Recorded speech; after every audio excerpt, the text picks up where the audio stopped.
What's going on, everybody? Welcome back. Let me get all my stuff plugged on here. Boom, boom. I think we're officially live. Welcome back to the live stream.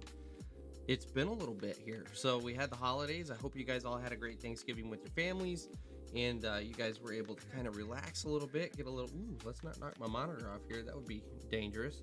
Hope you guys had some good times with your families and you were able to kind of have some downtime.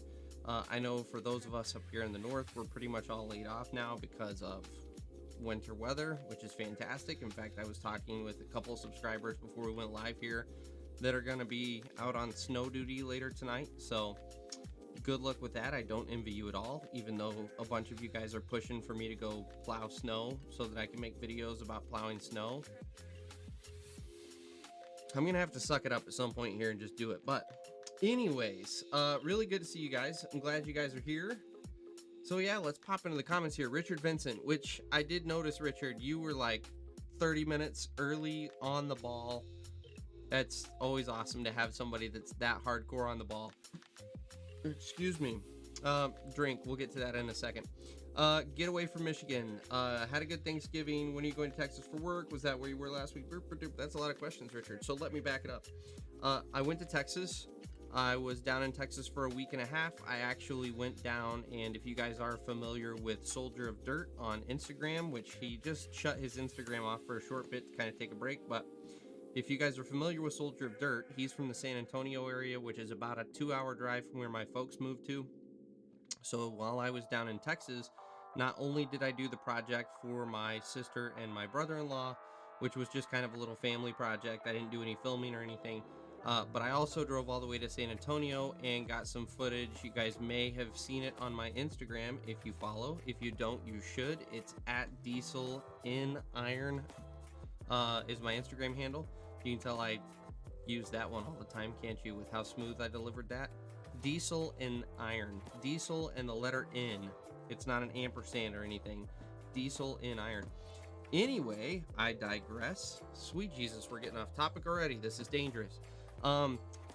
They had a bunch of rock saws on that job. And if you're not familiar with rock saws, it's like a ditch witch, except it's got a 20-foot long bar on it, or 24-foot long bar on it, and like a 30 to 36 inch wide digging chain. So yes, amazing machines. They had 6 of them on the job site I was on, and Soldier of Dirt himself was running the track loader, going behind all of them and filling in the trenches. So I do have a video coming. I believe it is this week. In fact, I think it's Wednesday. We're going to post that one, called The Rock Saw, and it's awesome. So keep an eye out for that. But I did that. That was Thanksgiving. And then I came back into town, worked last week, and then over this weekend, we just got back this afternoon from going up north to do a deal with the kids where we got to go out on a sleigh ride, pulled by like actual horses, and we got to go visit Santa in his workshop, and then we got to roast some s'mores with Santa, and it was a really good time. And now we are back, and I am here live again once more for you guys to entertain you on this beautiful Sunday evening. So yeah, thanks for asking, Richard. How was your Thanksgiving? I hope you guys had a good one. Shane, good to see you, brother. I'm happy to see you here. How are you doing in California? That's back. So Shane got him a new job. So I have not been keeping up with your videos as of late, Shane, because it's been with all the travel and everything craziness.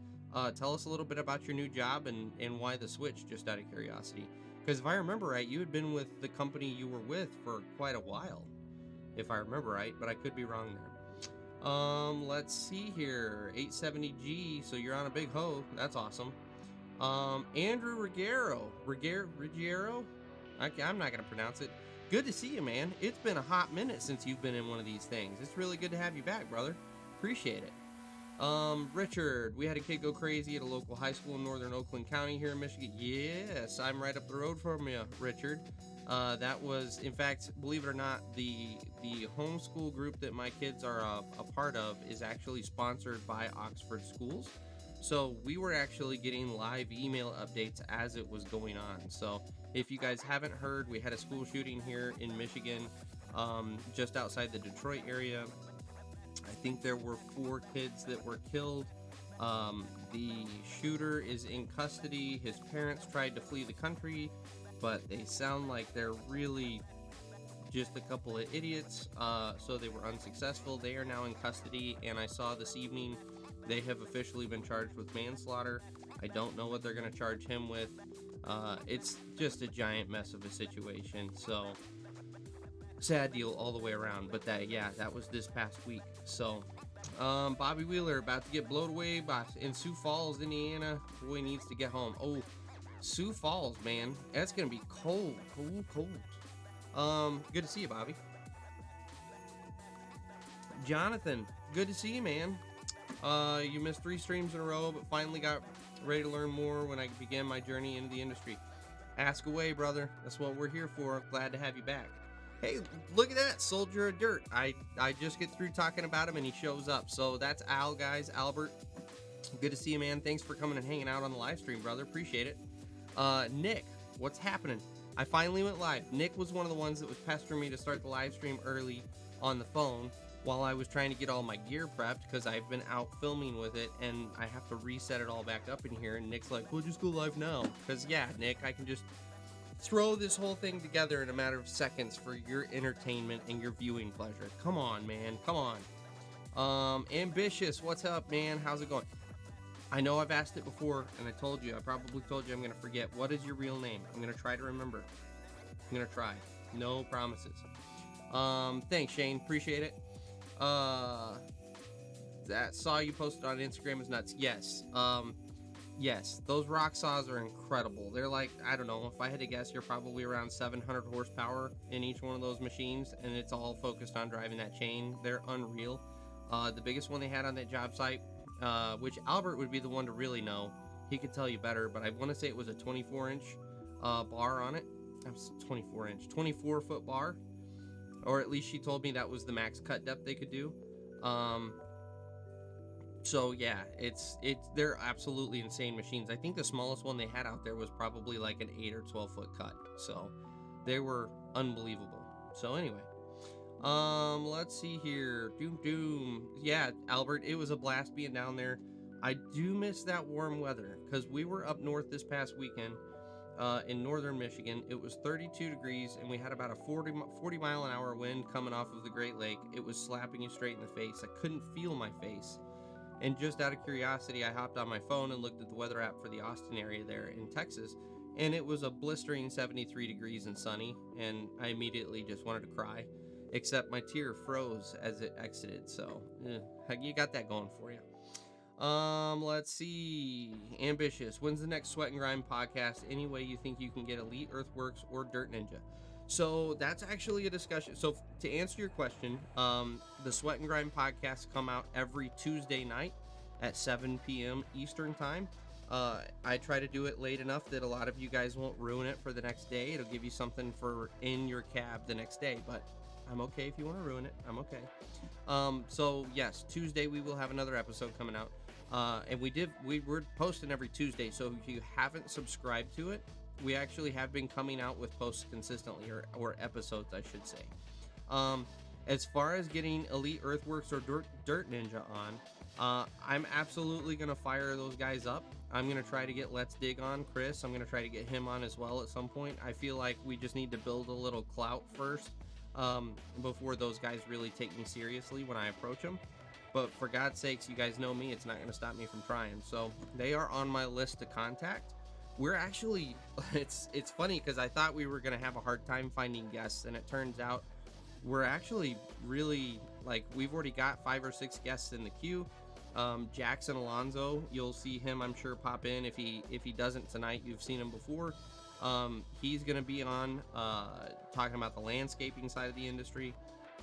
I've got Brandon Culpepper. You've seen him in here before. He's going to come on and talk about, he works at a commercial sawmill, so we're going to talk to him about his work there. Let's see here. We've got a couple women coming on that work for Comcast, actually doing line work.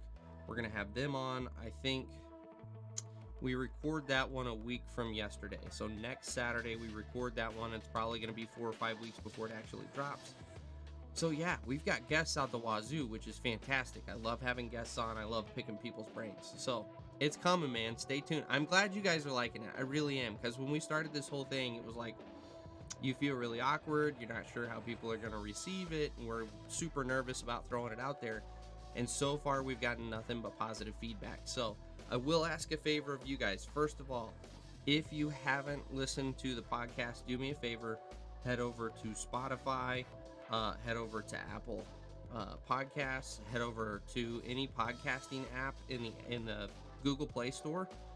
You can find all sorts of free podcasting apps, and go look up Sweat and Grime and give us a listen.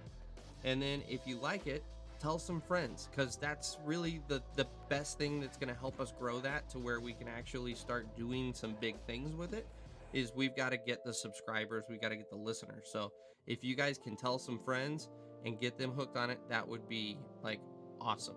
I would greatly appreciate that. So anyway, let's see here. Let me find out where are we at? Where are we at? A70, yes. Jesus, huge machine, absolutely. Bobby Germata, Germatria. Bobby Germatria. Gematria. There's not any. Bobby, good to see you. Thanks for coming out. Appreciate it. I'm not gonna try any more on your name.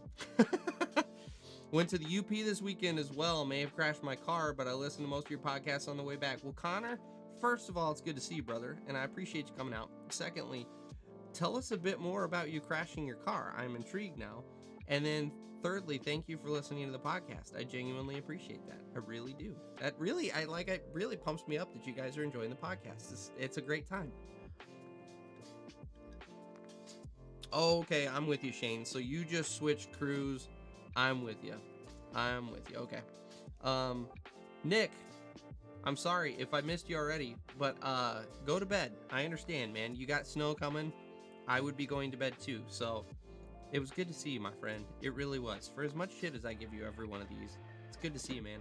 And yeah, we'll chat at you maybe next weekend, because I think we should be live on the next couple weeks. I think we're good until the holidays. So anyway, Andrew, I bid my own job recently, waiting on permits now. Super stoked to get my own company off the ground, borrowing a Bobcat E36 till I do a few more jobs and get some more contracts lined up. Dude, congratulations. Let's give Andrew, let's see if I've even got it here in my sound effects bay. Let's see. Where is it? I don't know if that's playing. Hopefully that's playing for you. A little applause for Andrew. Congratulations, man. Proud of you for getting the company off the ground and taking a bold step forward. That's hard to do. That's really hard to do. So that's awesome. Albert, I'll have to make it on a podcast. Absolutely. In fact, I'm sitting here talking about podcast guests, and I totally forget that Albert is actually in the chat. Soldier of Dirt is actually going to be on the podcast as well. We're going to set something up here in the next week or two, so I can get him on and we can talk about running a track loader and working in Texas limestone and how miserable that is, and working in the heat. Like, we can talk about a lot of things with Albert. I think he will be a wealth of information. So let's see here. Ambitious, did you ever get the chance to record? Oh, Jay, sorry, it's Jay. Okay, all right, I'm with you, Jay. I'm probably gonna ask like 3 more times, but I'm with you, man. Let's see here. Soldier Dog, gladly stay here in Texas. Yeah, absolutely. Stay in Texas. It's cold as crap up here. Did you ever get a chance to record with the cat rep on the Dirt World or the podcast? Yes. So I've got 2 things for you there, Jay. I've got, and I'm going to say your name like this is the mental thing where I'm storing it away. I'm going to say, hey, Jay. All right, Jay. That's it, Jay. That's how we get it to stick. This week's episode, I believe, of the podcast is the one where we talk about managing debt as you grow your company. And then the cat finance versus lease episode of, let me go find it. In fact, because I want to say that posted last week, maybe, where we did the lease versus purchase. Let me go see real quick. So we've got the dirt, and we're gonna go boom. Where are you at? Nope, I can't search for it that way. Equipment World. There we are. There we are. Okay. Videos. Should you lease or purchase? It did just post 2 days ago, so I'm going to link you to. Oh, excuse me, ladies and gentlemen, that was so rude. I apologize. Okay, so this one's for Jay here. Boom. Where are my comments? Boom. All right, there you go, Jay. Check in the comments there, and you will see the link to Lease versus Purchase. And that is with an actual cat finance rep. She was a fantastic interview. She did a great job. So there's that. Shane, we have a chain trencher that goes 9 foot. Yeah, I saw that video of you running that, Shane. That's a monster machine. But honestly, like as big as that one is, these just put that one to shame. It makes it feel small. It's just that crazy of a machine to have out on the job. Nick, yes, your snow removal fleet was ridiculous. And no, Nick, you're gonna have to learn to speak better English. God damn it. I'm a lazy American. We refuse to learn anybody else's language, and the rest of the world needs to accept that, God damn it. So you're gonna have to, at least get to where you don't sound so fruity, and then you can be on my podcast. All right, Nick? Which legit, I've never actually talked to you from a vocal standpoint at all. Do you speak decent English? Like, I assume, because I am a dumb, ignorant American, I just assume that you guys can all speak pretty good English up there. But, that's because I'm an American, and I just assume everyone... Did you know that everyone in Europe actually speaks English, like, as their native language? I've always made that assumption. Which, by the way, I know someone's going to ask, we're doing gin and lime tonic water with a little splash of actual lime juice tonight. It's not quite as frou-frou as Nick's Pink Whitney, but it's also not as manly as my typical scotch, but it's because I ran out of scotch and I didn't get some for tonight, so it is what it is. Ryan Garrett, what's happening, man? Yeah, the storm. So we left Houghton this morning, and up at Houghton Lake, they were supposed to get 3 to 5 inches. We left when there was about 3/4 of an inch on the ground, and the roads were terrible for the first 40 minutes back. And then they totally cleared up. We got down here, and we got in just in time for all of the rain and sleet to start down here. So we actually had a fantastic window that we drove in. But yeah, this is disgusting weather. So for those of you not familiar, in Michigan right now, the northern third of Michigan is getting pounded with some pretty good snow. That's the storm ultimately that Nick is referring to that he's about to get hit with. Meanwhile, in the southern half of Michigan, we are hovering right over freezing temperatures, and we're getting rain and sleet comboed, and it's disgusting. Ugh. Anyway, like, this is the weather that makes me want to go back to Texas. Albert, I absolutely love the podcast, best down-to-earth discussions and topics. I'm so happy to hear that. That's exactly what we want to go for, is something where it's not a bunch of guys trying to sound smart. It's literally just us kind of bullshitting and asking people questions and being curious and getting you guys more information, but at the same time being dumb enough that we're entertaining. That's what we're going for. So I'm really thrilled that you guys are loving it to the extent that you are. And if you think it's fun listening now, wait until you actually come on the podcast and you're the one that we're giving a hard time and you're the one giving us a hard time back. It gets even more fun. Bobby, thank you, brother. Okay, Gematria. Bobby Gematria Jr. Huh? Boom, even threw the junior on. That's where we're at. We're in the 60s with fog in the morning. I love the 60s. The 60s is like perfect working weather. It's like you throw on a hoodie and you're comfortable, and it's got that crispness to it, so it gives you a little more energy in the mornings. I love the 60s. Not a fan of where we're at right now. Ooh, allergies are kicking in. Jackson, how are you, sir? So Jackson Alonso is who I was talking about earlier, guys. He's going to be our guest this week on the podcast. You guys won't hear it for probably another 3 weeks, I think, is where we're at in the queue. But yeah, Jackson's going to be our guest, and he's going to talk to us about landscaping. So awesome stuff. Good to see you, Jackson. Currently got strong winds, freezing rain. Want to switch, Shane? Yeah, exactly. Nick, hey, I know you've probably already taken off by now, but good to see you, man. I hope you stay safe plowing snow tonight. Jonathan, there's a company with a quarry here where I live searching for D8, D9 operators with experience, 5 years, $12.50 an hour for full time. Let me make sure I read that right. They want 5 years of experience for an operator to go run a $750,000 dozer for $12.50 an hour. Are you sure that's not like $21.50 an hour? Like, that's ridiculous. I would come down there and I will run that machine, but you're gonna pay me about 3 times that rate. Give me a break. And that's why the industry is complaining about not being able to find people. No one's gonna work for that. That's ridiculous. What part of the world are you in, by the way, Jonathan? Connor, they were good, very good to pass the time and learn a little, but for my crash, I was just making a turn, slid into a boulder. Funny thing was that the 2 truck drivers pulled up and slid into the ditch, also getting stuck. So I'm assuming you were driving in some pretty nasty weather up there in the UP. That sucks, man. I'm sorry to hear that. I'm glad you made it out okay. And I'm assuming your car made it out okay with some scratch and dents and, you know, yeah. Jonathan, same quarry was searching for loader operators with 5 years of experience. An operator commented on their post, dude, 5 years of experience. They're either working or have their own equipment. I can tell you, even if they don't, they're not going to come work for $12.50 an hour. Give me a freaking break. If you got 5 years of experience, you got to be making at least $20 to $25 an hour in a southern state. And in the northern states, if you're under probably 25 to 30 bucks an hour, good luck finding anyone worthwhile. Like, give me a break. That's ridiculous. That's the sort of stuff that really irritates me.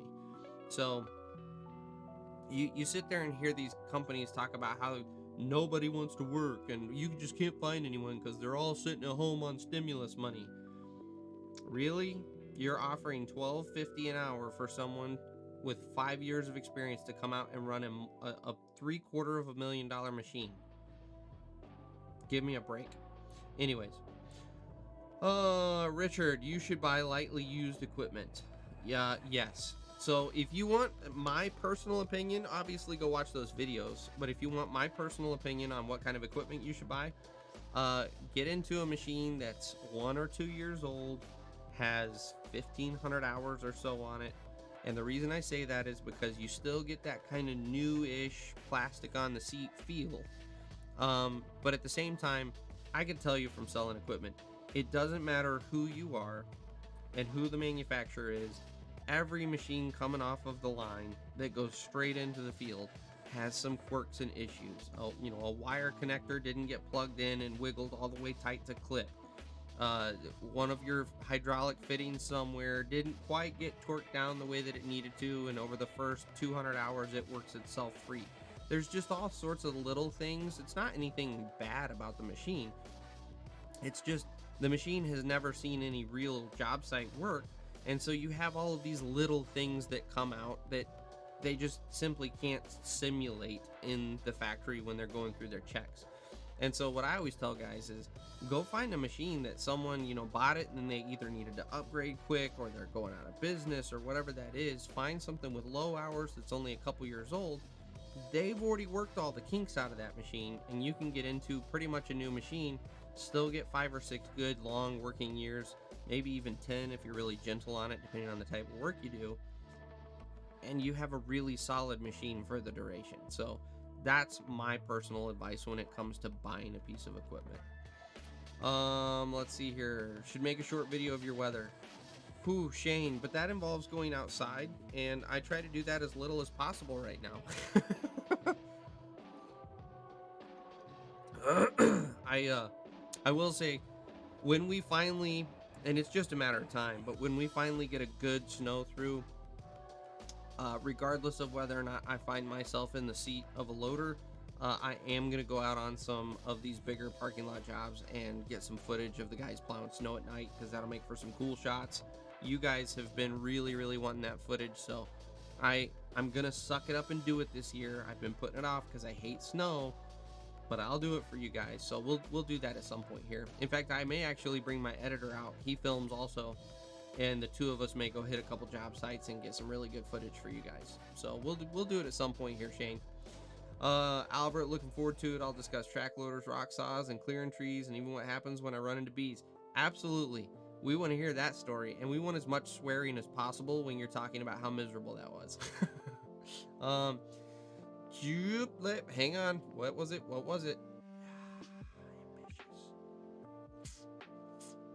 I'm looking for your name, Ambitious. Jay. It's right. It's Jay. Is it Jay? Where is it? What's up? No, down a little bit. Ambitious. Where'd you go? Jay. Boom. Nailed it. It just took me a second. Anyways, Jay, where were you? Do you communicate with Devin Dyer by any chance, aka Dirt Company or Dirt Monkey Excavation? So no, I don't communicate with either one of those guys. when it comes to a lot of those channels, they are so far above and beyond where I'm at from a channel standpoint. You know, what I've found is there's kind of this little bit of a pecking order to YouTube. And so, you know, for you to be this little pipsqueak guy and go up to one of the big guys, the immediate thought is, oh, here's someone wanting to collaborate because I have 8 times the subscribers or whatever, and you're just wanting to kind of mooch. And so what I found is you kind of got to get your clout built, and you got to get some subscribers before you can kind of approach those guys and actually be taken seriously. So all that to say, no, I am not in contact with any of those guys. And outside of that, even, I've just been so stinking busy with all of my projects going on that I haven't had a whole lot of time to really reach out to other content creators, just because I'm so busy. So at some point here, I'm going to start approaching guys like that to be on the podcast. Excuse me. And the more I can get on the podcast, the more clout it builds, so that it's easier to get more guys on the podcast, if that makes sense. So we will get there. Jackson, doing well. Good to hear, Jackson. How was your Thanksgiving? Richard, cooler weather is the best here in Michigan. I love all the seasons of the north. You know, I will say I will not agree with you in the dead of winter when it's just cold as balls and the wind and the snow. Outside of that, though, I have become a huge fan of the seasons, because in Texas we have hot season and we have not as hot season. And so to actually have real seasons with the leaves changing colors and with actually getting cool and crisp in the fall and actually having some snow, like, I've become quite a fan, because just about the time you get tired of a season, boom, the next one's here and you're ready for the change. So, you know, even when it comes to winter, you're generally kind of already feeling like, oh, it would be nice to have a snowfall. And then right about the time you're absolutely hating life because you're trudging around, your car's covered in salt, every entryway in your house looks like garbage, your car is a bomb. Then all of a sudden spring shows up and things start blooming and you're like, oh, it's so beautiful here. So yeah, I'm a huge fan of the seasons.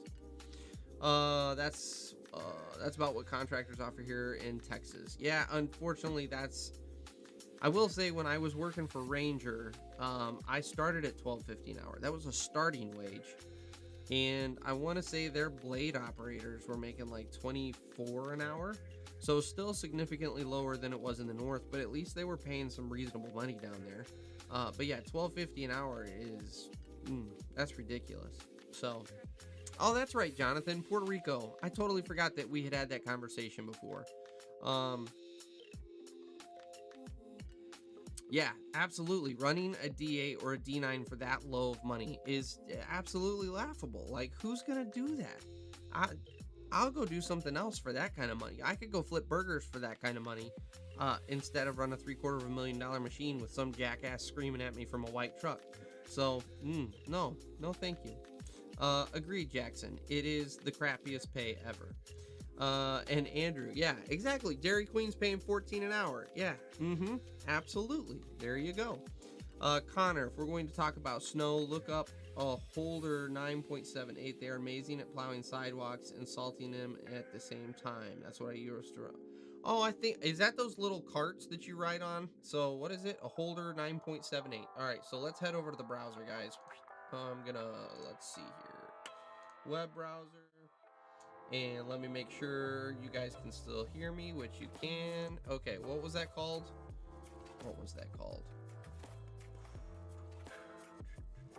Holder 9.78.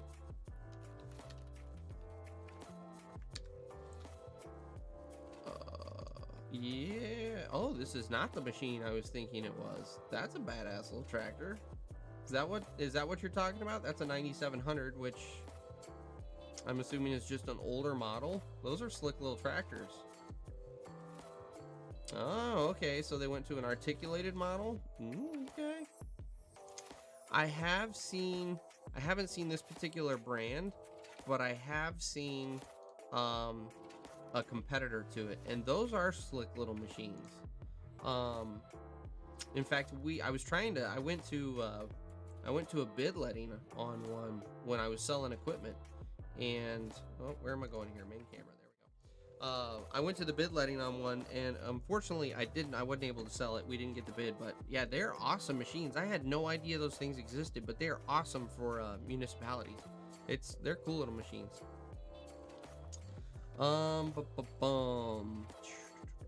So Shane, last time I made 1250, I was 20 and an apprentice. Yeah, exactly. That's pitiful money. Just like when I started in Texas, I was running an off-road truck like a Cat 740, articulated dump. Totally expected to make 1250 an hour, because that job really, that's worth 1250 an hour.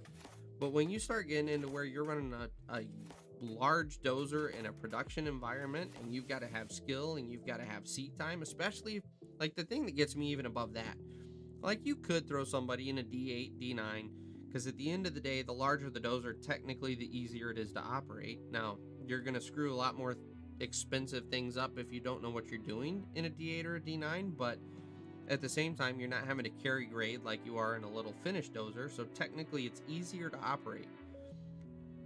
But that being said, they're wanting 5 years of experience, and they're only paying $12.50 an hour. Like, that's what gets me more than anything. You want 5 years of experience, but you're only going to pay starting wages. The whole wage system right now is totally jacked up, and it's changing. It is. That's why we're seeing minimum wage go up. That's why we're seeing the industry change. That's why a lot of places are having a hard time finding people, is because people have flat out said, I'm not going to work for garbage wages anymore. So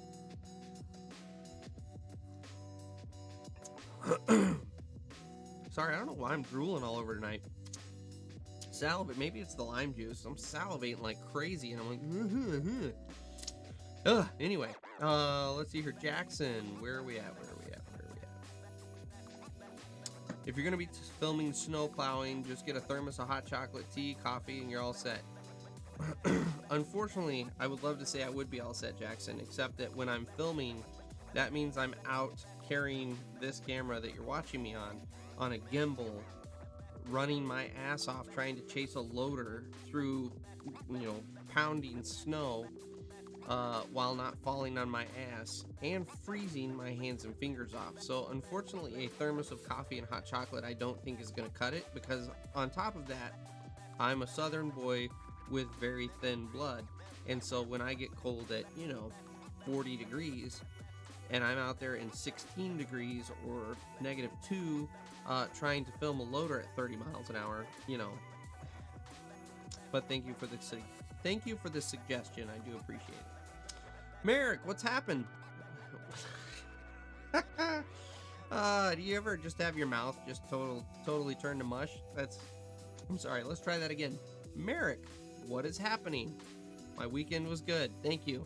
Appreciate it. How was your weekend, and how is the dozer search going? Have you had any new updates since we talked? So Merrick and his boss Wayne are actually in the process. Oh, which by the way, this is for you guys who watched the Built Right Excavating. M. Miller here is Merrick from that video. So he and Wayne are actually in the process of getting a new dozer. They are currently demoing the Case 1150. They're trying to get their hands on a Komatsu, and they are wanting to try the new next gen Cat.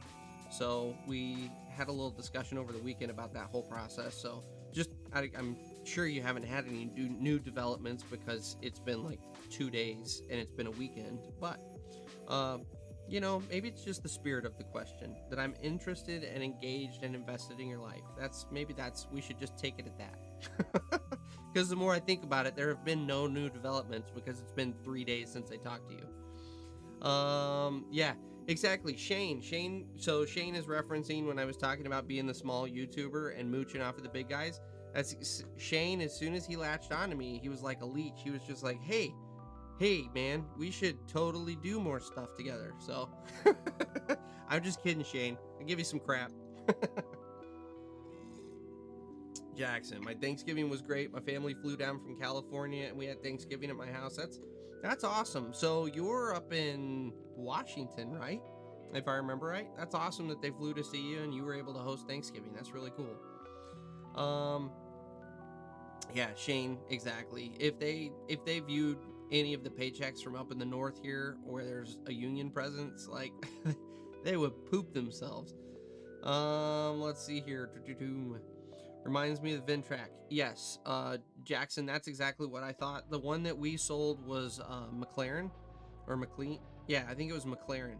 It's a company out of Canada.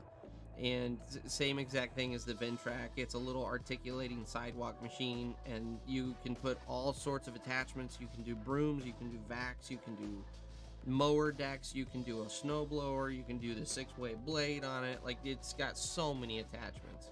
They're really interesting little machines.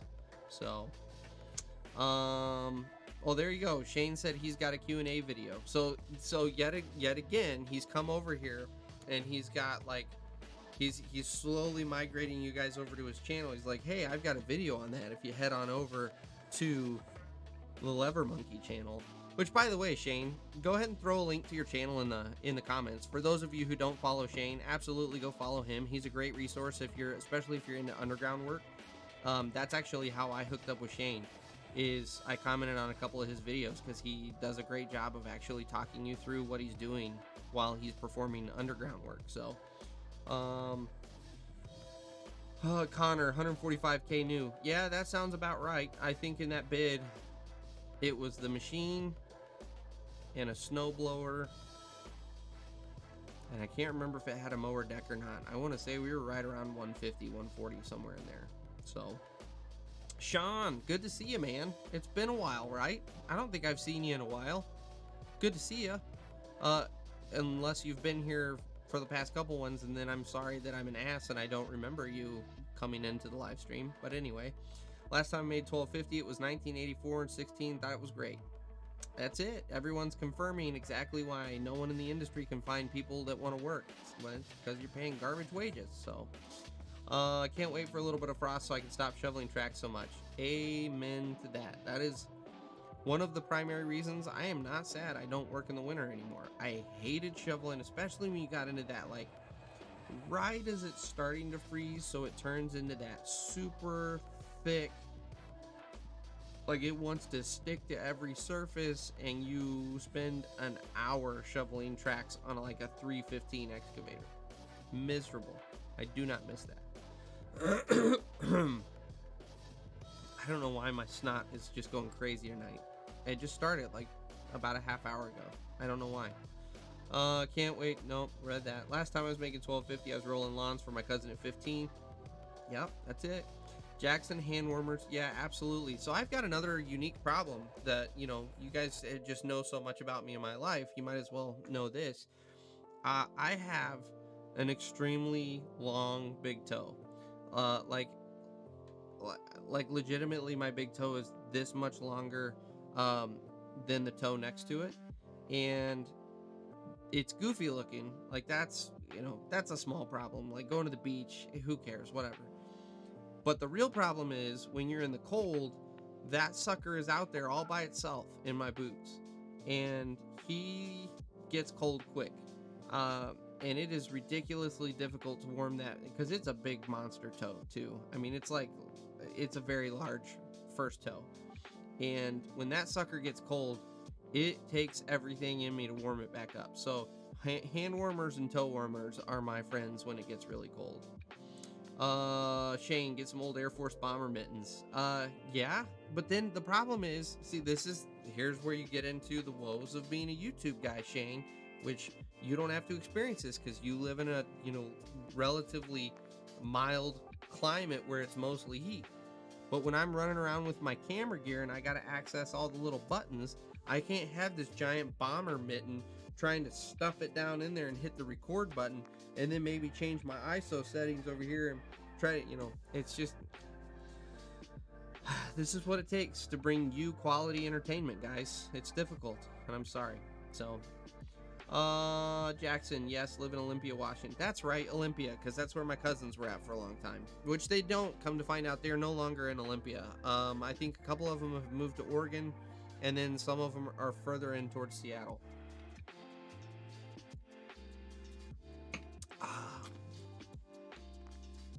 By the way, I'm probably missing all sorts of stuff, aren't I, guys? I just noticed that Top Chat is on it again. Uh-oh. I probably look like a giant ass again. I'm sorry, guys. I gotta get better. You guys need to remind me of that when we start these things. I apologize if you've been talking to me and I've totally bypassed your comments. I haven't seen them on my end. I apologize for that. So, if I haven't answered your questions, feel free to drop them again so that I don't look like such a big asshole. Anyway, I'm sorry. Let's see here. I guess now I completely get why the post once every while on the Facebook page and they haven't stopped. No one falls for it. Yeah, that's it. No one's going to fall for it. That's ridiculous money. Sean, I'm in a cat right now. D6K2 LGP with GPS. Pretty awesome. Pretty happy with it. I liked the D6K. I can't remember if it was a 2 or not that I was running out there in Minnesota. Fantastic grading machine. It did not have any balls to push. That was my biggest complaint with it. Once you got into a pile, it just could not push. It was very frustrating. So, but from a finish grade standpoint, man, that was a really smooth grading machine, especially with the new GPS that they've got in those machines, the new cat grade control. That's a slick setup. I was a huge fan of that system.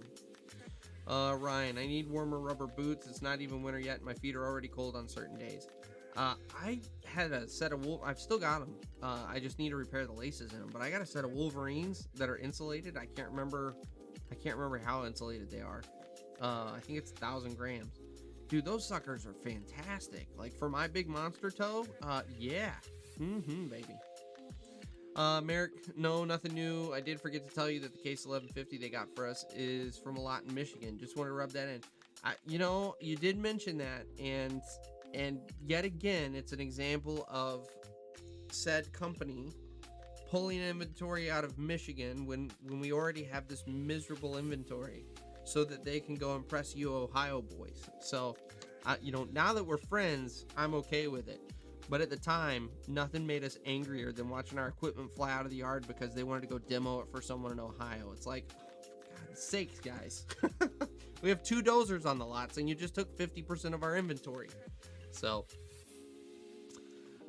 Shane, maybe that's it. You are. Again, I just gotta, 6 foot. Social distance, baby. Social distance.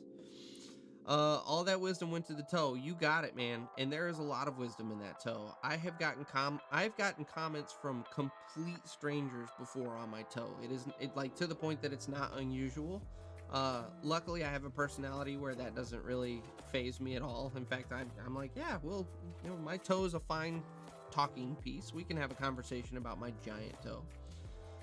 You could take a picture of the toe and put it on your OnlyFans. That's true, Jackson, but that will be a paid content only. I can't have any weirdos over there, getting access to the toe for free. I don't care if you're a weirdo or not, but you're going to pay for access to this kind of toe. That's all I'm saying. Jackson, one day we will meet in person. It'll happen at some point in time. We'll get there. We'll just see. We'll see when it happens. Gabriella, good to see ya. I haven't seen you in, man, it's been like 5 or 6 months. Good to see ya. Love all your videos.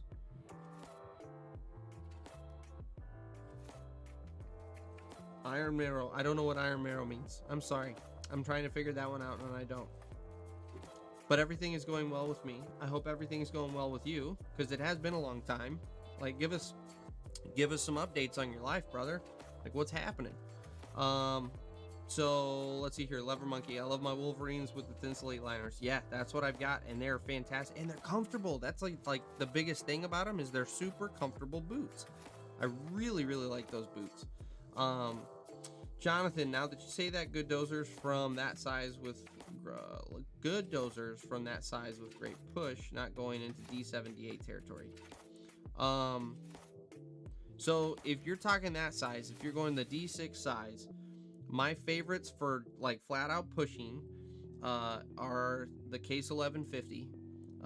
Even though Merrick's probably going to argue with me because he's not a huge fan of the 1150, but that sucker will push when you really get into a pile, when you keep your RPMs up and it doesn't bog when it gets to the pile. So that's the key, is running that machine in the D-cell mode, where it's not a D-cell but it's a transmission limiter. That sucker will push. So the case 1150, the Komatsu of the equivalent size, which I believe is the 51. I've always been really impressed with Komatsus when it comes to pushing power. And then thanks to Merrick and Wayne, I got to run that Lee Bear, and that Lee Bear was a beast. Like, that sucker would push. I'd put it right up there with the case and the Komatsu. Like, that was a pushing machine. Now, unfortunately, they've had a bunch of issues with that machine.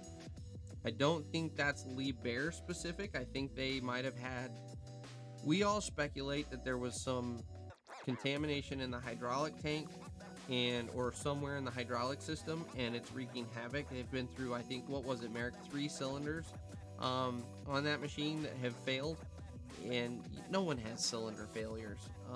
So I'm confident it was some sort of contamination in the hydraulic system.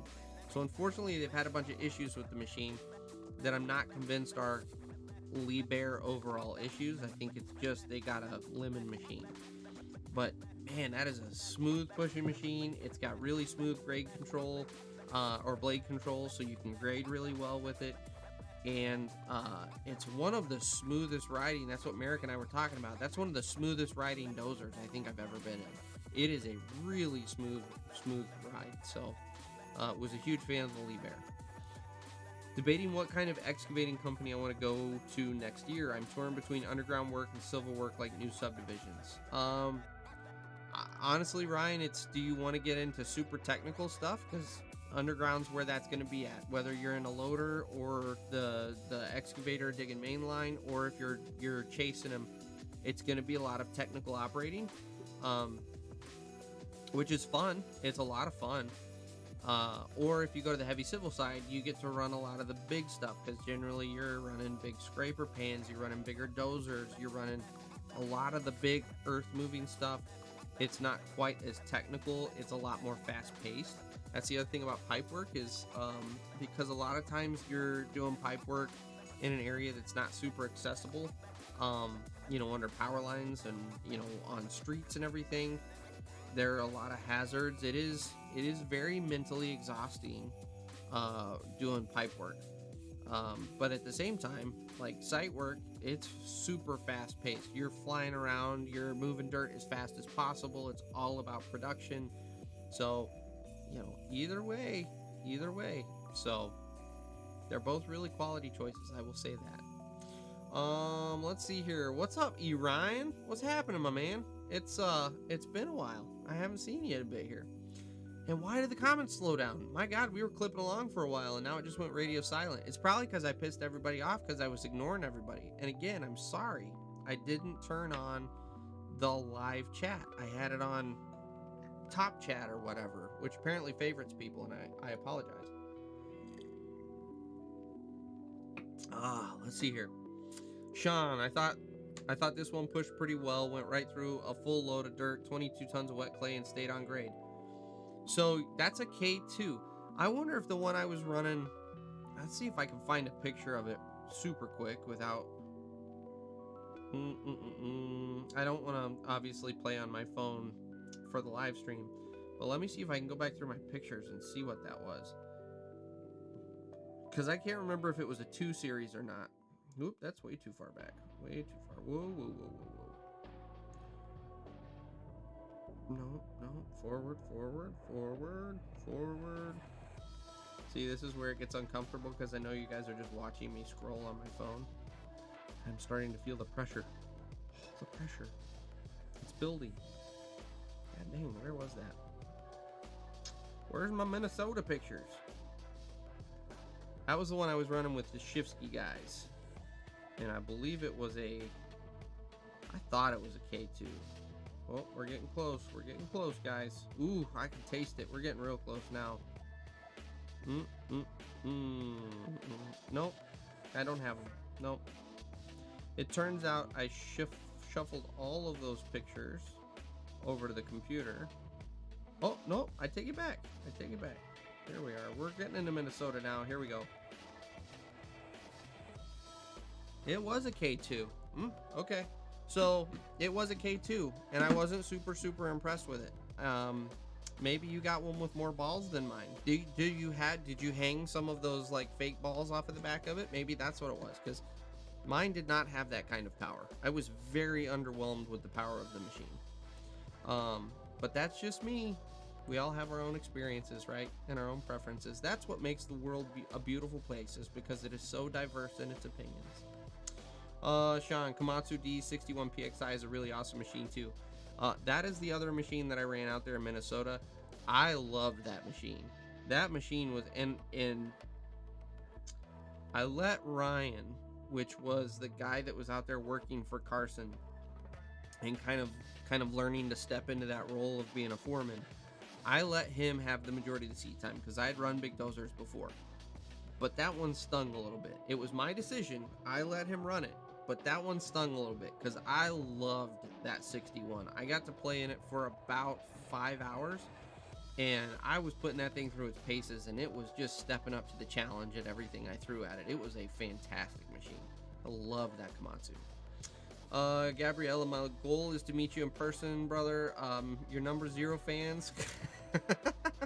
You know, I do hope that we can all over time. I'm absolutely would love to meet you guys. Which, Gabriella, I don't remember, but you're not from the U.S., aren't you? From like Central or South America? I can't remember exactly where you're from. So that will be a little more difficult. I'm not saying it's impossible, but it will be a little more difficult. But for a lot of you guys, I'm absolutely going to Con Expo when we have it. What is it? Is it going to be 2024? I don't remember. Maybe it is 2024. Or 2025. I can't remember. But, you know, doing Con Expo, getting to meet you guys. There's going to be some other events that I will kind of circulate through. You know, who knows where the world will lead us, but I would love to meet a lot of you guys. I would love to be able to shake your hand in person and tell you how much I appreciate the support. It's not lip service that I say it when I'm on these live streams or in the videos. It is legit. I do really appreciate you guys watching the videos and hanging out on Sunday nights and all this. It's a good time, so I appreciate it. Ryan, I don't mind some technical work, but I do enjoy just hopping in a machine and going to town with it. You know, who says that you got to stay in one place forever, Ryan? Like, in all honesty, it's the labor market is going to be in our favor as the operators for probably the next 15 to 20 years. Like, I don't see the workforce changing around drastically in that time. So go to a pipe company for 5 or 6 years and really learn the ins and outs of that trade, and then go switch to a company that does site work, and then you get the best of both worlds. So don't feel like you got to pick and you're going to be stuck with that choice. You got choices. You don't have to do it for 5 years. Do it for a couple of years and then switch companies. Like, the work's going to be there. Andrew, Ryan, that's why I like dredging, fast pace, hogging dirt, 14 hours a day, tearing shit up. That sounds like a fun. But with dredging, you're doing it all in the blind underwater, which I've always been curious what that's like, but it sounds fun.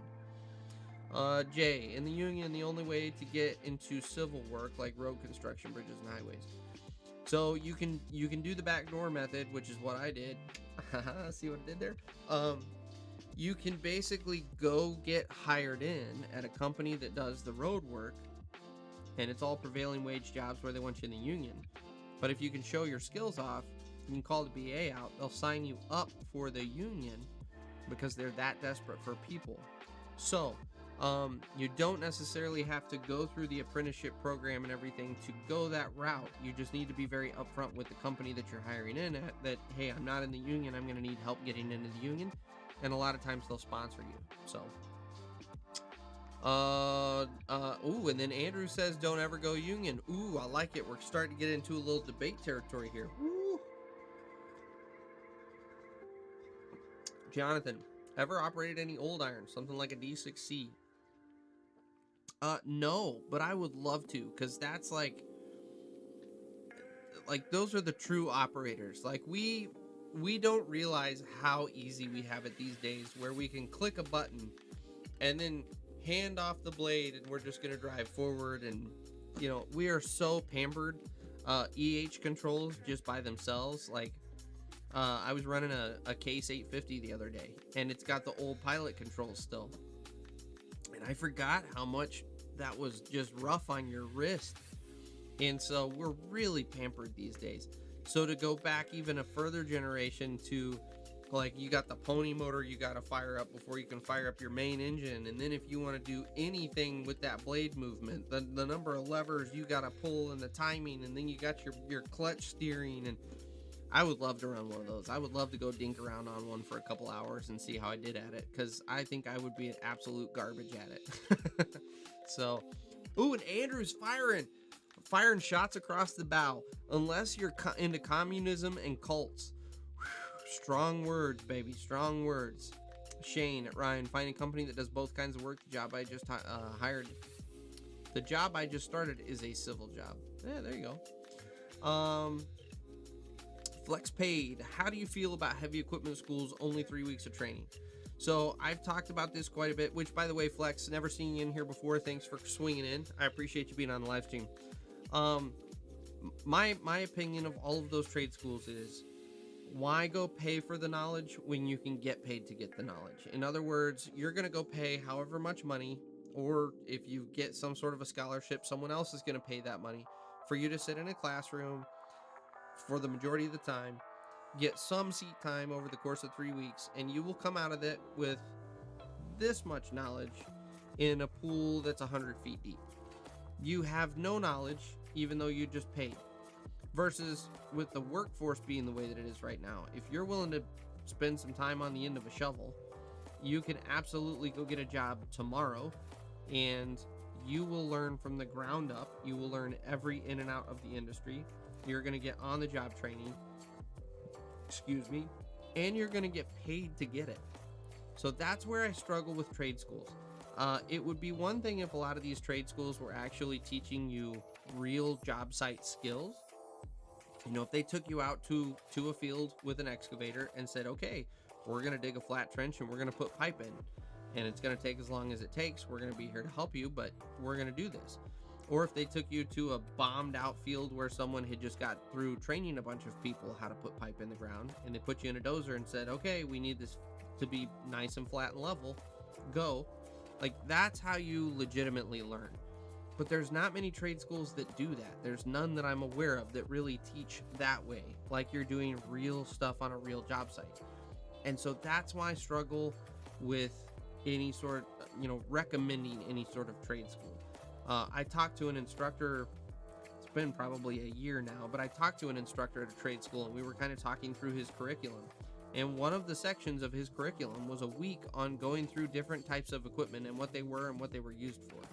And I'm talking like the basics of, this is a tractor and this is an excavator. Like, really? If you can't determine the difference between a tractor and an excavator within 3 days of being on a job site, you shouldn't be in this industry. But you're paying for a week of that sort of knowledge. So all that to say, that's kind of where I stand on all of those equipment schools. Is just, I would recommend go hire in at a company, realize you're going to start at the bottom of the totem pole, and really get a good solid education and get paid to get it. So I hope that answers your question. So who else is still working sun up to sundown? Well, not me technically on a job site, but yeah, I'm sure other people in here are. Got to go to the next Con Expo or construction event so we can meet you. Yeah, absolutely. I will be at the next Con Expo for sure. So I'm more than happy. I would love to. In fact, one of the things I've talked about doing at some point here, and let me know if you guys are interested. I think I may have mentioned on one of these live streams. There is Randy, I cannot remember his last name, who has the channel, what is it? Heavy Metal Learning. He owns a facility in Minnesota where you can go out and run equipment. And so one of the things that Rick and I have kicked around is possibly kind of hosting an event at Randy's facility where we could sign up, I don't know, for 50 of you guys to come out. And obviously you'd have to pay your way and everything, but we could all literally spend 2 days running equipment, doing some, challenges and competing against each other, and it would all be in good fun. Go out and grab dinner a couple nights and actually get to know you guys. So that's something we may do next year. We'll see. That's kind of one of those things we're kind of kicking around at the moment, but I'm all for meeting you guys. I think it'd be a blast. The company I'm most familiar with is small by union standards, and I think they do a wide variety of jobs. I'm just trying to look at other companies as well to see what else is out there. I will say we are in a landscape right now as employees that you can cherry pick. So great wisdom there to actually take a look at the market and see what's around you and see what you want to get into and really shoot for something, because we're no longer in this environment where you've got to just blanket cover resumes and whoever calls you back first is the one you go with. So good thinking there. Merrick, I had a union rep stopping at one of my jobs a couple weeks ago, talked a while. He gave me his card after he left. I remembered your podcast, wanting to talk to someone like that. I'll send you his info. Yeah, I'd appreciate that, Merrick. Like, legitimately, I want someone in the union to talk to, because I do want to get that perspective. We don't get that perspective on this channel because they won't effing call me back. So, yeah, I'd love that.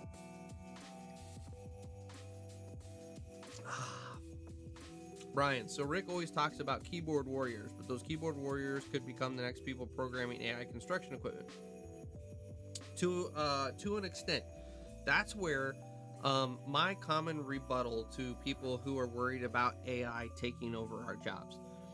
My common rebuttal to that is a programmer who has never set foot in a piece of equipment is not going to just be able to go out and program a machine to do what we do. They're going to need consultants to help develop that software. Well, guess who the consultants are going to be? Us, the guys who've actually sat in the seats and done the work. We're going to be the ones sitting there going, no. That machine's going to end up rolled over. With the way you've got it programmed, it's going to go into this situation. That bank's going to start to cave right there. I can tell you right now. Versus your little keyboard warrior is going to be going, well, I know exactly what I'm doing. No, you don't, because you've never sat in the seat. So to all the people who are super worried about losing their job to AI, I go, for every job that's lost to AI, that's a physical in the seat position, which that's a whole other topic. I don't think that we're going to lose that many positions. But for every job that's lost, there's going to be another one created, whether it's consultants helping program the AI. You're going to have guys in a building somewhere monitoring the equipment.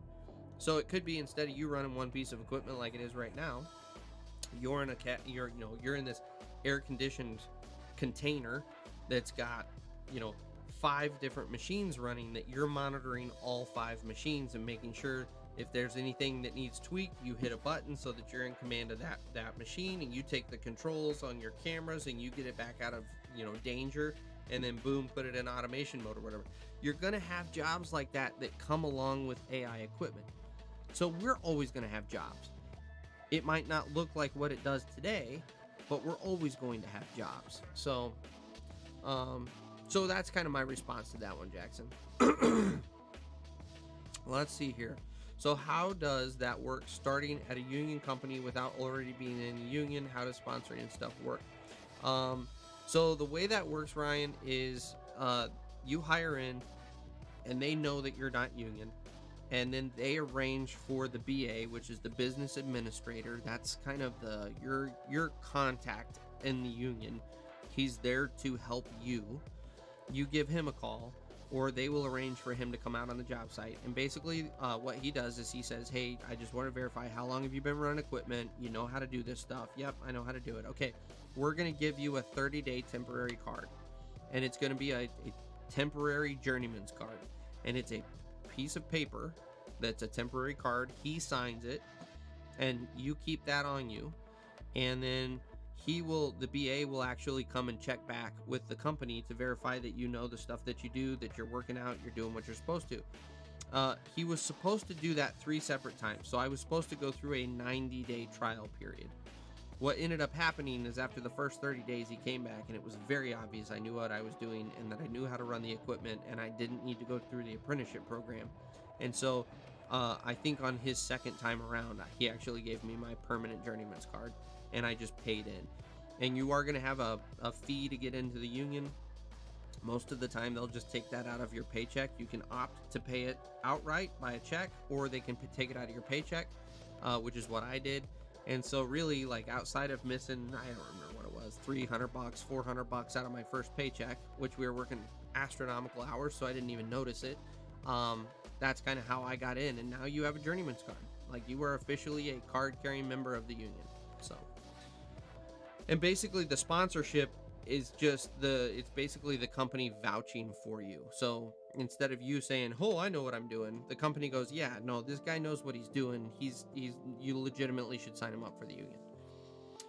And there's Brandon. Oh, Brandon. With the daddy comments, just firing right out the gate. So Brandon is who the other subscriber I was telling you guys about that will be on our podcast here in the short future. Did you ever get bothered from anyone from messing with that conservation area in that backyard? No. Well, sort of. That's I guess I should go into that because you guys haven't heard it. So we had a nosy neighbor. I'm just gonna say that. I'm not gonna specify who, but we had a nosy neighbor on that job that decided he didn't like what was happening. So he ended up calling the township. The township came out and they were like, no, everything looks good. So they left. The neighbor wasn't happy with that response, so he called the drain commission. The drain commission came out and they were a little more upset because we hadn't pulled a land use permit.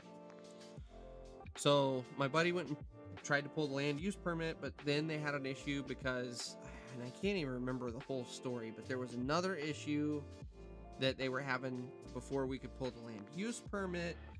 And so it turned into a big thing where he had to jump through a bunch of hoops to get his permit pulled.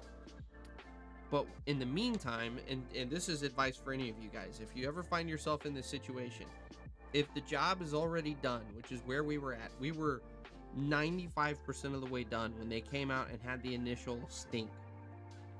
Don't stop because you're pretty much there.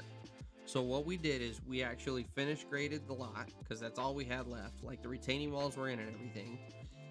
And then I actually went and seeded and strawed because when it comes to the drain commission, their real concern is erosion going into that area.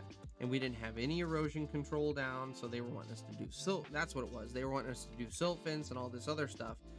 And it's like, why would we do silt fence when, first of all, I took the steepness out of the slope? Like, it was steeper when we got on that job than it was when we finished. And secondly, I'm about to seed and straw this thing. There's no need for erosion control when I'm going to have grass growing before we even have our next rain.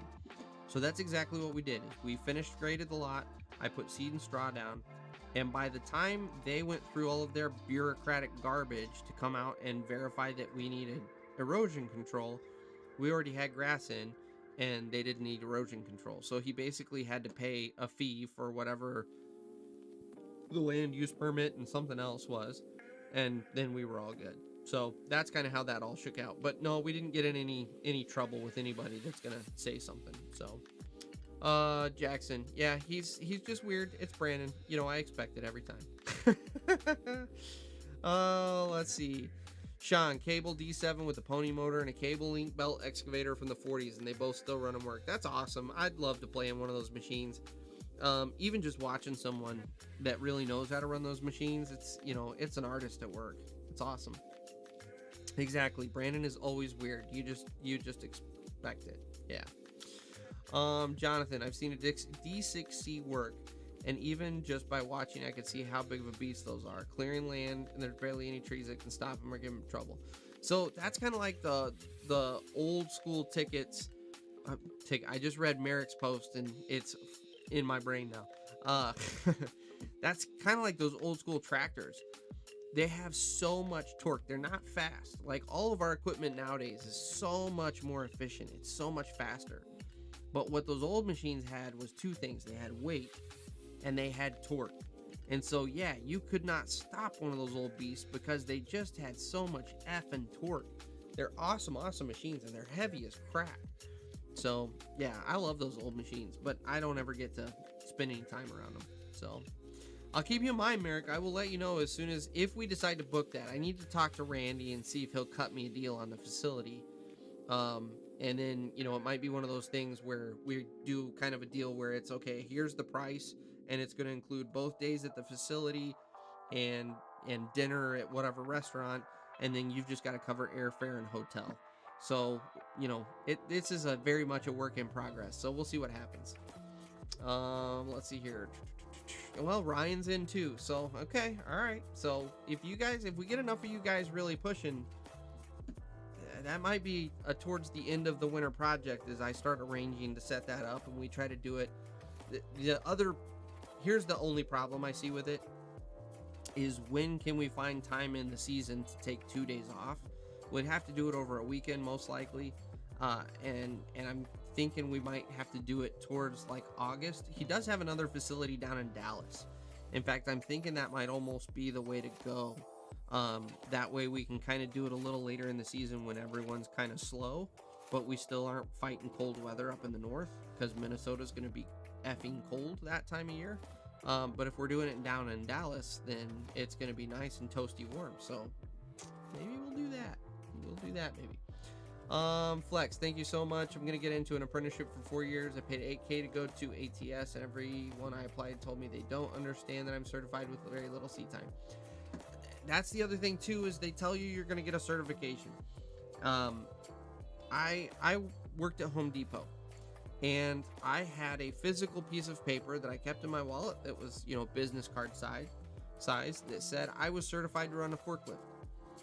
And anyone outside of Home Depot couldn't give two shits about that piece of paper because it's not a real certification. It's a certification that I watched some internet videos through Home Depot's training program and that I was qualified to run a forklift at Home Depot. That's not going to fly at any other job site. If I go to a real job site with a bunch of framers and go, hey, I can run a forklift. Really, dude? Get out of here. And that's kind of like the way these trade schools are, is they give you this certification. You're certified for what? Like that I took your program, but you're like, this isn't a standardized program that is nationally recognized. So yeah, I'm with you, man. It's frustrating. Have you ever been to Washington State? Yes, I have. I have been multiple times in my life, mostly when I was a little kid. But that whole side of the country, I have family that still lives in Idaho, and up until about 4 or 5 years ago, we went out there every year for Thanksgiving. I love that side of the U.S. Like that whole area of the country, the Washington, Oregon, Northern California, Idaho, Utah. Utah's getting a little, you're starting to get in the desert there, but it's just beautiful out that way.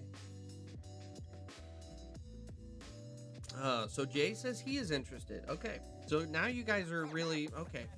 And I forgot to bring my piece of paper down here to write on, but when we get done with the live stream here, I will put that on my to-do list to start looking into in the next 3 or 4 weeks. Maybe after the holidays, I can start putting that together. Realistic question here. What would you guys like? What's a breaking point on budget here? I have no idea what it would cost me to rent the facility. And what we could get the price down to, but realistically, what's the value to you guys to doing something like that? And this is not me, like this would not be a way for me to make money. This is literally just passing costs through. So let me know where the break the bank point is, so that when I talk to Randy, if it turns out it's going to be like $500 a person, I'm sure that's going to knock a lot of guys out. So let me know kind of what your breaking point is there, and we'll see what we can throw together. So. Oh, Sean, school teacher, more to be safe with it, so the school's teacher, more to be safe with it, more than learning how to actually do anything with it comes real-time experience. Let's go. Oh, I see what you're saying. Yeah, Sean. Yeah, 100%. The problem is all those trade schools, they try to rush you through. They're always advertising that it's only a 3-week program. Well, you can't distill down all of this information into 3 weeks. You just can't. There's not enough time to teach you. If I were to do something like this, it would be, okay, if you want to take the excavator course, it's a month long. And you're going to spend 30 hours a week in the seat and 10 hours in the classroom. That's kind of the balance that I would do. And you're going to know how to run an excavator when you get out of there. You still don't have real job site experience, but at least you know how to dig a trench and bench it appropriately. You know how to handle pipe slinging through the air. You know how to push things around and control everything. And same with dozing. That's a month-long course just in a dozer. And we're going to teach you how you can grade and how you can control the machine and when you can, dangerous slopes, where the limit is. We're going to teach you those things as opposed to, okay, here's how you go faster. Here's how you go slower. push some dirt around, and then we'll go back to the classroom and learn how this is different from a tractor. That's just, yeah. Anyway, Jackson, Brian, who were the guys that you interviewed in that video on Tuesday? Looks like they have a cool shop. Did you get a chance to film a shop tour? So that was not their shop. One of those guys is M. Merrick, that is here in the comments. The little green M in the comments, M. Merrick. That is him and his boss, Wayne. That was Built Right Excavating. Those guys are just outside of Cambridge, Ohio. And that was not their shop. We were actually filming. It's a customer, but it's also a friend of theirs. And that was their shop we were filming in. So no, unfortunately, I did not film a shop tour for you. I'm thinking a shop tour will get more exciting if I go to like one of these big contractors where they've got like a full-blown like equipment shop where they're working on stuff. I think that's going to be far more entertaining than just kind of like, hey, here's where we park our trucks and keep extra materials. So that's why I'm waiting on filming a shop tour. When I was in high school, I actually took a robotics class, and it was like these robots. I think Lego makes them, and we learned how to program and tell. Yeah, exactly. And that's the way AI machines are going to be, is you're going to have to get them on a job site. You're going to have to program in their boundaries. You're going to have to kind of geofence them in, and then you're going to have to give them an actual work site, and then you're going to have to tell them what pattern they need to run, or you're going to have to manually, that's the other thing where an operator is going to come in. A lot of these things, you're going to have to manually drive the course a couple times, and then the AI will take over. But you're going to have to show, I mean, think about an articulated truck going through the woods on a route to pick up dirt at this location and then take it to the fill. Like, you can't tell a computer program, drive from here to here and don't crash. It doesn't have that level of intelligence. Instead, what you need to do is show it the established haul road, go drive the route, come back showing it where the route is, and then you turn it over. So there's always going to be operator positions. Have any tips for passing union tests for operators? So, and have you visited any companies in Pennsylvania? I have not visited any companies in Pennsylvania. And tips for passing the union test. So the biggest tip I will give you is don't stress too hard about that test. I haven't personally taken it, just full disclosure, but I know pretty well what's on it. From what guys have told me, it's basically just a basic cognitive test. I mean, it's going to be some basic math skills. It's going to be some reading comprehension. They basically want to make sure that you know how to learn so that they don't throw you in the apprenticeship program, because the apprenticeship program through the union actually has classroom time. You actually spend time in classrooms learning some of the stuff. They don't want to throw you in one of these situations if you don't know how to read and can't do basic math. I mean, honestly, how are you going to do grade route work if you can't do basic math? So it's really, that's more what it's focused on. It's not getting it, it's not hyper intensive industry questions on what does it mean when you have a 2% slope and a 4-to-1, bench on the side. Like, no one's going to get into that technical stuff on an apprenticeship test. It's literally, can you do basic math and arithmetic, and can you read well? So, Shane, it's mostly, there you go. So Shane just verified that. Bobby, exactly. That was going to be my next question. Was it erosion issues? That was one thing I could think of. So it was mostly erosion issues. Where we could have potentially had a little more of an issue is technically that was a conservation area. Oh my gosh, Frank is in the chat, ladies and gentlemen. Frank from Diggin, Oklahoma. Good to see you, Frank. Thanks for popping in. It's been a long time, man. So you distracted me, Frank. Sweet Jesus, I lost my spot. Where did we go? Yes. Where we could have potentially gotten any other issue is that was technically a conservation area. If they really wanted to pursue it with DEQ, maybe we could have gotten into trouble, but at the same time, it wasn't like they had it designated as wetlands, but it's clearly not wetlands. It was dry as a bone up there. There was no aquatic vegetation because we were, 70 yards away from the water, 100 yards away from the water. So anyway, yeah, but so far so good. Let's see here. Jackson, are you going to take that kind of crap from Brandon when he's on the podcast? What if he calls you and Rick daddy? We've got a whole host of sound effects that I think we can make him sound, I think we can really we will give him a lot of crap for it. But you guys also know my personality. Like, I don't get uncomfortable and awkward, so we'll just give him a bunch of crap back. So, Bobby, only old machines I don't like are the old cases, skiddies and minis. So if you go with the old 1845s, those are fantastic skids. If you go the next generation where you start getting into like the 95 XTs, that's where you start. Then they deal with it. Yeah, Brandon, we deal with it. That's right. No, they'll boot you off the pocket. We won't boot anyone, but we might edit it to where he sounds really awkward. I have editing powers, Brandon. Watch it. On the podcast, I have editing powers. Boom. Thinking early winter would work best for everyone in a northern climate. Yeah, that's kind of where I'm at, Ryan. I'm thinking like maybe early November, late October, early November. In fact, I'd almost say early November because most guys have wound their projects down at that point. They're gearing up for the holidays. They're kind of slowing everything down. And I think that would be a lot easier to get guys to take a couple days off of work. Frank, it is good to see you, man. I'm just now getting to your actual comments, but it's good to see you. I appreciate you coming out. Thanks, Shane. Applying to local 66 in PA. Taking apps this year. Whew. Notice that we haven't talked about Brian's favorite brand of backhoes, JCB. I saw on Facebook a post of a JCB backhoe on fire. My reaction is that another day in the office for JCB. 100%. That's par for the course for JCB. I actually was driving up north when we were up this weekend, and I almost stopped for all of you guys and took a picture of it. But it was one of the JCB backhoes with the 4 like equal sized tires on it, parked with the snowplow on it, and just for you guys, I almost thought about taking a picture of it. But I had the whole family with me, and the boys were melting down, and it was never gonna work. So.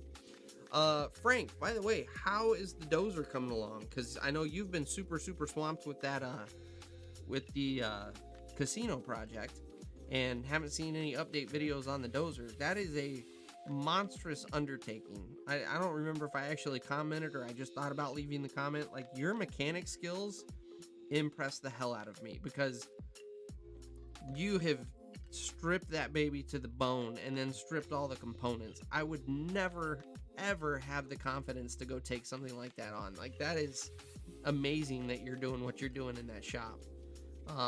But yeah, give us some updates on the dozer. So Brandon said he'd be willing to do it. Okay, guys, I will start looking into it. I will start looking into it. And I'm thinking Dallas is going to be the place to do it. Which Dallas is close enough. Maybe we can get Frank to drive down, and maybe. Here we go, Frank, the highlight, the kind of pinnacle moment of this get-together we're talking about doing. You and I can finally do a dig-off between a backhoe and a mini. This idea's got some legs. I think we can go somewhere with this one. Oh, let's see here. Pittsburgh. So, Jay's at Pittsburgh. Okay. I don't know how much I'd be willing to spend. Kind of would depend on what it would be, what the price would be. Yeah, it's kind of where I'm at, Ryan. I need to call Randy and have a conversation. Just because tour certification says you can make the machine go up and down, left and right, does not mean you can transfer. Yeah, exactly. Yep. I still don't. Yeah, Frank doesn't have a certification. Most of us don't have certifications because they aren't real. Oh, excuse me. My goodness, the tonic water. Ooh, that's rude. I got in trouble on a job site in Nashville for cussing out a new operator. We can't have that bullying on our job site. If it happens again, you're fired. Okay. That's different. I have not been in that situation before. Not hating people go to school at all. If anything, it would give you a leg up when you are the other laborer competing for a seat after you. To an extent, it might give you a leg up. I don't know. It's... Again, I always come back to how much did you spend to get that leg up, and was it really worth it? Because in my mind, it's never going to be worth it spending $5,000 to $15,000, sometimes even $30,000 to go to one of these trade schools just to get a leg up and get in a seat 6 months earlier than someone else. Like, was that worth 30 grand? I don't know. Let's see here. I think the main event. Oh, boom! Ryan just called it too. That's awesome, Ryan. We're in the same great minds, baby. I'm totally down. Frank and I need to have a dig off at the end of the deal. Brandon, Aaron Witt was talking about AI, and he said from what people have told him, it's for more extreme work like stupid steep grade, a spot where a person could die or the machine could roll over. So that's where you're getting into like the cat command, where you're doing the remote operating, Brandon. AI is going to be for more mundane jobs. So quarry trucks, off-road haul trucks like the articulated dumps, rollers are going to be a huge one that's going to go to automation. I could see some level of finish dozing going to automation just because you're not having to do some real bulking where you could get yourself into some trouble from slopes and everything. It's literally going and putting down 4 inches of topsoil. I could see that going to automation, but most of your other stuff is still going to have an operator in the seat. You're never going to see an AI excavator slinging pipe with laborers in the hole. It's just never going to happen. So, anyway.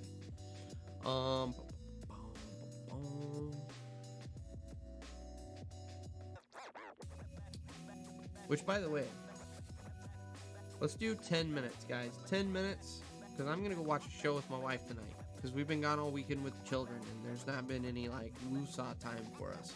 So 10 minutes, baby. Ryan, that's right. We're on the same page. SDK 4422. Has anyone ever worked for or heard of anything about Turner Mining Group? We have all heard about Turner Mining Group, most likely. I don't know of anyone in here that's worked for them. But Aaron Witt has done a lot of work with them, and they seem to be, so they kind of started with Aaron Witt's company to kind of tell their story and kind of do some marketing stuff, and then they've kind of really ran with the ball, and it looks like a pretty decent company to work for.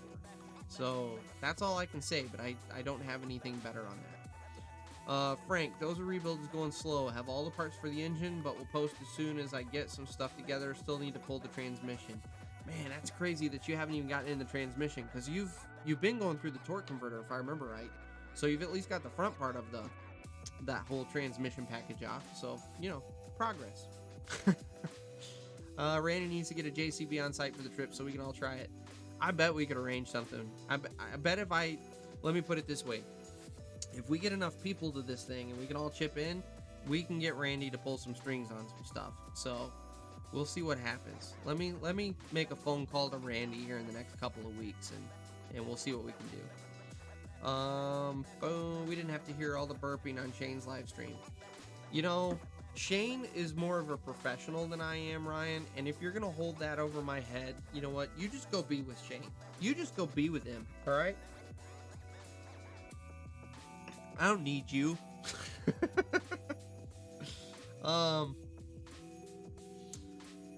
So more back and forth, Mac Jones. Oh, now we're talking football. Now we're going through divorce and thinking about going to work for them. Honestly, that would be one that I would absolutely go take a serious look at, because they look like they genuinely care about their employees. That's really come through with a lot of their stuff. Now, obviously, some of it's marketing, but they do really seem to highlight their employees. Andrew, don't even get me started on Aaron Witt. Brian already knows how I feel about him. I vaguely remember a conversation about Aaron with you, Andrew, but I can't remember the details of that conversation for some reason. I don't know why, but I do remember you were not a fan. I can see AI digging 50 miles of trench or ditch. Yeah, that's another one. Pipeline work is a great example where you're either digging 50 miles of trench or you're just rolling dirt in over 50 miles of trench. Like, perfect AI work. I just want to get it on an excavator and get to work and not think.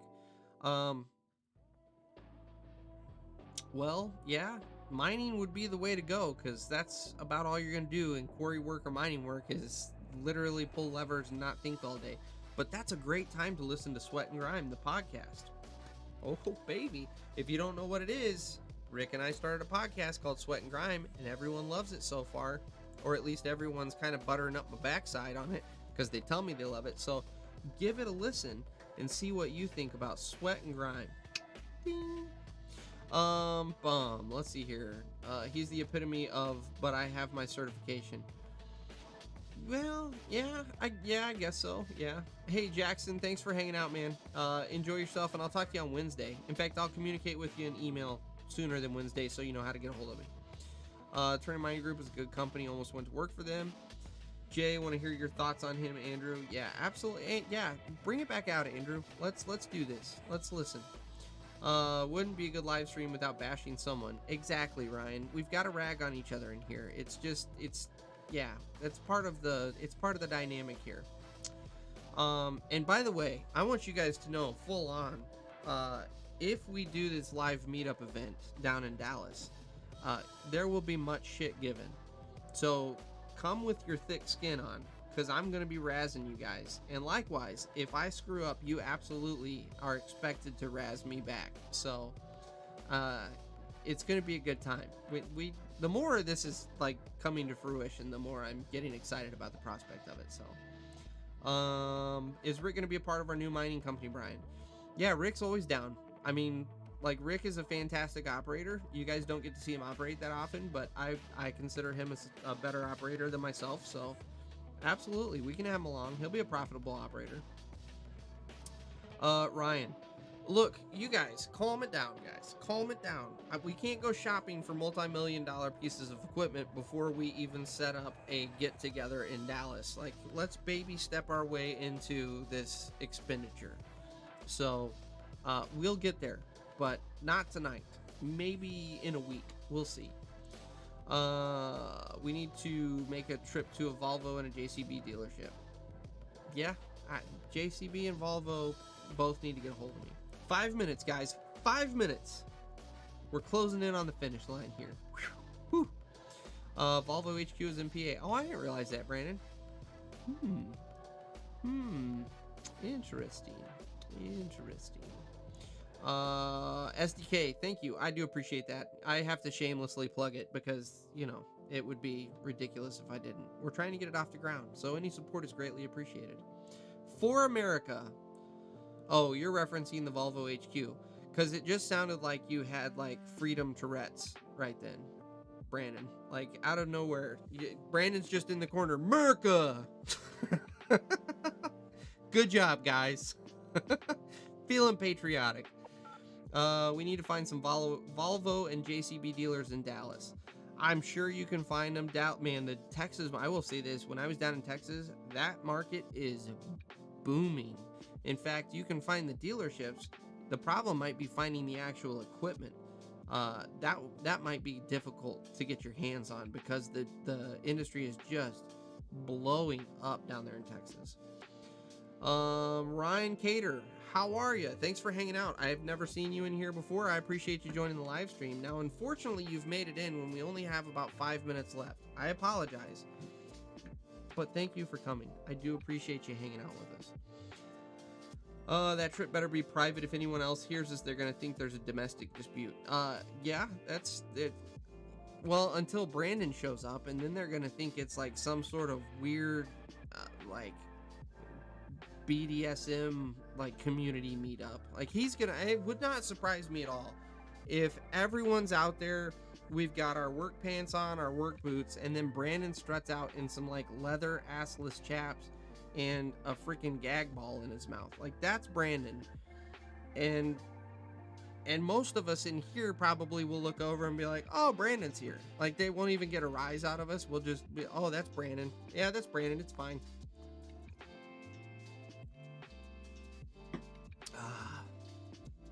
Andrew, nothing personal on Aaron. He just ain't a construction guy. He's making the dirt world a better place, watering it down and making it soft, not showing for what it is. He's a glorified office guy. I will agree to an extent. It's clear that he doesn't have a lot of field time. It's clear that he does have an idealistic view of the industry, but at the same time, I will argue in his defense, a lot of what he says has got some, he's got a lot of insight and for his little time in the industry, and our industry does have aspects that need to change. I actually just recorded a dirt this week that talked about the suicide rate in our industry. I don't know if you guys are aware or not. I wasn't until I looked at statistics. The suicide rate in construction is 4 times the national average. There's a problem there. Like, divorce is super, super prevalent in our industry. There's a problem there. Drug use is prevalent. There's a problem there. So there are aspects of this industry that absolutely need to change, and I am behind that. I'm for that change. But at the same time, like, you're never going to get rid of the hazing process of getting yelled at and just the industry being rough. I mean, at the end of the day, this is a production-based industry. We don't have time to coddle. And you are expected to come out there and work, and you're going to get yelled at if you don't work. So, you know, there's a balance. I do think he's a little further on the idealistic side, but at the same time, I do think he's got a lot of good points on the industry.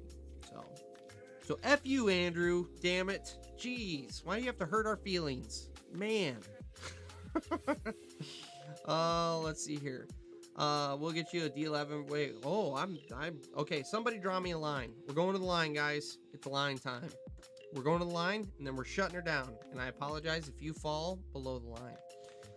Let's see here. Shane, does that mean the D11 is on the back burner? You know what? I don't think D11s are going to fit on Randy's facility, unfortunately. And that really hurts my feelings, because I'm just going to level with all you guys. I started this channel with the intention of being famous, but not so that you would all know who I am and know my name. It's famous so that I could walk to a site that has a D11 on it and be like, bitch, I'm from Diesel and Iron, and I need to run that D11. And they'd be like, Diesel and Iron, oh my God, run our dozer. That's why I started this channel. That's it. And as soon as I get to run my D11, we're shutting this bitch down. We're done. So I'm with you. Having the D11 not be there is hurtful. So, and I'm just kidding about all that. I absolutely did do this to become famous so everyone would know my name and see my face. Absolutely. Anyway. We went over this. All chaps are assless. Ryan, I'm going to come back to this. Why are you such an expert on assless chaps? That's asking the real questions, Ryan. That's what we're doing here. We're doing God's work. Ryan, the other Ryan, doing good. Watch some of your videos. They're very good for a young 18 fellow wanting to get into working with machines. Well, Ryan, I apologize that you got in so late and you're not going to have an opportunity to ask questions tonight. Absolutely. So down below here where my stuff is scrolling, my email obviously is one of those things. Feel free to email me if you have questions, thatdiggerdude@gmail.com. Or absolutely show up to the next live stream next Sunday, 7:30 p.m. Eastern time, and ask away, and we will absolutely discuss any questions you've got. Ew, excuse me, there's that burping again. I'm sorry. Gonna offend Ryan again. The first Ryan Garrett. But Ryan Cater, thank you for subscribing. I do appreciate the support, and absolutely ask away. Andrew, everyone says I gatekeep the industry, but I don't want this to become the new McDonald's. Oof. My goodness, Ryan, I love it that you don't hold back. I love it. I think we're going to get along well. Ooh, I love it. Brandon, no snakes allowed. Damn it, man. You're already going weird on me, and we haven't even actually officially booked the trip. God damn. Anyway, and there's the line.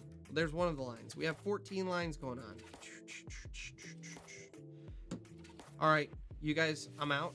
I see the thanks. Thanks, Frank. Hey, Frank, thanks for coming out. I know it's below the line, but Frank's a below the line guy. I'll go below the line for Frank. He's a good guy. But all of you guys, Ryan, Shane, everybody, Ryan, everybody, thank you guys. Have a great week. I hope you guys don't get a bunch of nasty weather like it looks like we're going to get. And we'll catch you guys next weekend on the live stream. See you guys later.